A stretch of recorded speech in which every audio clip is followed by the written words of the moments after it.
If you followed my channel for any length of time, you'll know that tobacco is my favourite note. I just love how rich and resinous and intoxicating it can be. And it can be done in lots of different ways. Tobacco leaf can be used to give a slightly greener area feel to a fragrance.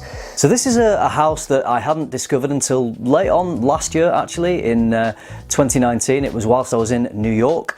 I went there for Scent Explore, but Jeremy Fragrance had an event at the Perfumery, and I'm so glad that I decided to go along to that because I discovered so many interesting brands, and the staff and the team there were fantastic. They introduced me to a brand called L'Arc.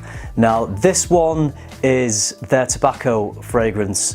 They actually said to me, whichever one you really enjoy, feel free to have a bottle of that and, you know, make some content, make a video. So I chose, of course, the tobacco fragrance, which is called Evasion or Evasion.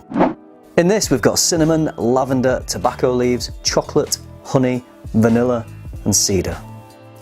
After hearing those notes, you're probably thinking that sounds yummy. Well, yeah, that's a good way to describe this fragrance. So we've got the cinnamon in here, it's lightly spiced, and the lavender is a main player in this scent actually. It's a pairing of tobacco and lavender, and also there's some honey used as well to sweeten things up, as well as vanilla.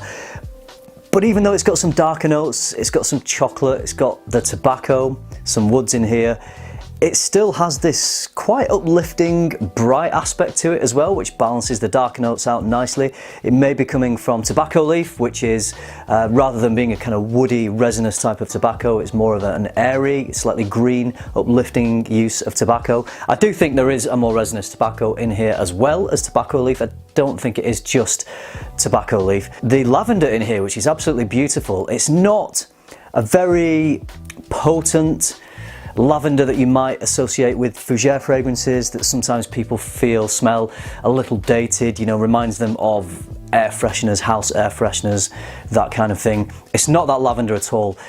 It's somehow different. It's difficult to explain why it isn't that lavender. It's there, it hints at lavender, and it's always there throughout the fragrance, just pairing nicely with the tobacco, but it's never giving off this dated smell that lavender sometimes can.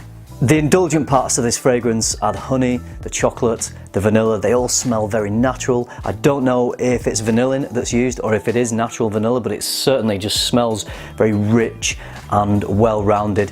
These notes do kind of take us a little bit towards the gourmand, but not so sweet and not so indulgent that it becomes only wearable in really cold temperatures. I do think it is quite a versatile fragrance. These sweeter notes combined with the tobacco and the kind of bright, airy nature that this fragrance seems to have as well just make it a really lovely, balanced composition. It's right up my street.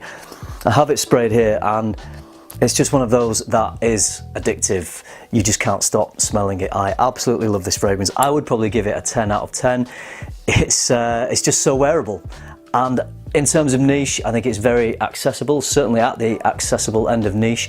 It has that beautiful structure and backbone and complexity and very natural smelling composition that you would associate with niche, but it's quite mass appealing as well. It's very easy to wear. I think it probably would work best in autumn and winter, but I think particularly here in the UK, I could absolutely enjoy wearing this in the summer, you know, maybe cooler summer days. If it's a really, really hot summer day, which we don't get too many of those here, then maybe I would go for something a little fresher than this, but personally I feel that I would enjoy wearing this all year round. If I was to compare this to any other existing fragrances, just to give you a bit of an idea, it's not the same, but it's kind of in the same ballpark as Herod from Parfums de Marly. I think because of that pairing of the vanilla and the tobacco. It doesn't have the incense that Herod has, and Herod doesn't have the lavender, but this one, to me, seems to be doing a similar thing. So if you like Herod, I'm pretty sure you'll enjoy this one.